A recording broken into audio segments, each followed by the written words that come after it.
In this video, you're going to learn the 3 mistakes parents often make when it comes to protecting their kids online. And stick around until the end because I love to leave advice and resources you won't want to miss.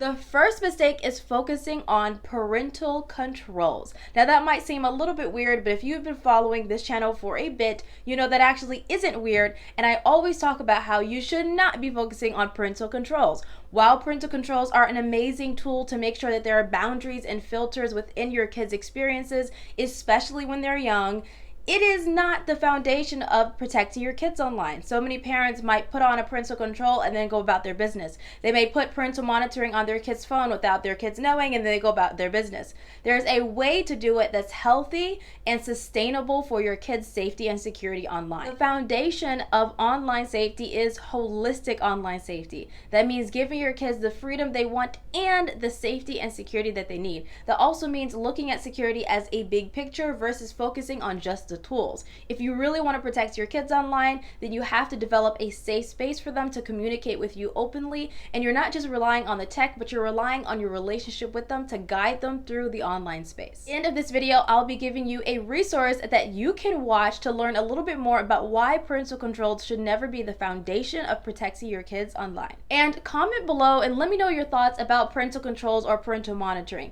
Do you think it is an overall positive or an overall negative? I would absolutely love to hear your thoughts. Second mistake I see parents making is thinking that tech or new tech in gaming is for kids or it is made with kids in mind. Most recently, the Oculus or Horizon VR virtual reality games, a lot of parents think, oh, that's a game, a lot of kids are playing it, my kids can play it, not realizing that many of these games are made with 13 plus or 18 plus, most specifically in mind, and not for young kids like 7, 8, 9, 6, 10, 11. When your kids are really young, you have to look at the settings, you have to look at the company to see if they actually even make it for kids. Is this an adult game or is this a kid game? So just because it is a game and just because it's an online game and some kids are playing it does not mean, I repeat, does not mean it's made for kids. Oftentimes it's actually made for adults, and some kids sneak in or try to convince their parents that it's actually for kids when it actually isn't. A quick Google search or a quick look at the company website to see what they have for kids in the parental guide can help you understand how you can protect your kids in that space. So don't immediately fall for them saying, oh, it's a kid game or whatever. You want to double check and make sure it actually is a kid game versus just letting your kids play it because all of the other kids are playing it. The third mistake is actually expecting your kids to do something or follow a guideline or rule that you set that you don't actually follow yourself. So if you're saying not to overshare online, but you overshare about your kids online, you see what I'm saying? There's a little bit of difference right there, right? Or you tell your kid not to be on their phone all the time, but you're on your phone all the time. Or at dinner time, you don't want your kids to be on their phone, but you are. And so be sure that you're allowing them room to be human and yourself to be human when you're making these guidelines. If you want them to have a certain amount of screen time, then be sure as a family that the family is adhering to that guideline and rule so your kid understands that everyone is following this and we're all moving forward with a better and safe and secure lifestyle online and offline. Essentially, you have to be a really good role model for your kids. You are their guide and they're looking up to you and they're going to start emulating the things that you do. So you want to make sure that you're being safe and secure online. Now here is a fourth mistake parents make. I know I said 3 mistakes, but I do believe this is worth talking about. A lot of parents are not focusing on the security of their kids online. There's a lot of talk about the safety, but the security aspect actually goes into the safety of your kids. Do your kids know how to secure their account, or do you know how to secure your kids' account?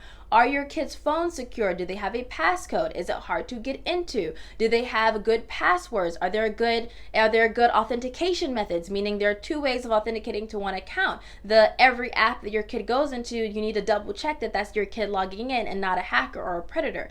Often hackers will take advantage of a kid or a family's lack of security to hack into a kid's device and take away photos or messages to blackmail them or exploit them. Another version of security goes into to your internet? Did you change the default password on your internet? Are you securing your family's devices? So security really matters for your kid and your safety online. So be sure that you're subscribed to this channel so you can learn more about security, and you're joining the safekidsmovement.com, where I break down security in terms of what should you do for your router? How do you change the password? How do you change certain settings in your router? What router is better for you and your family? How do you separate your networks at home so that your kids' gaming devices are not creating a vulnerability for your devices in your own home? So thinking about security, and I know this sounds like, oh my God, this might be a lot, but actually, even as a tech savvy person, or a non-tech savvy person in particular, you actually don't need to be tech savvy to do this. I walk you through all of the steps in the Safe Kids movement so that you can have the resources to protect your family online without feeling like, oh my God, I have to know it all or I have to be tech savvy. However, you do want to be thinking about the security of your kids' accounts and activities online. Another side note to this is your kids need to know security for themselves. So as they get older, they're getting to high school, going to college, they're managing their own online accounts, they need to understand to not share their password with other people. That is a security concern. Someone else should not be able to log into their Snapchat or their Instagram or TikTok, whatever it is. Your kids need to understand who should have a password and who shouldn't, which is most likely like nobody.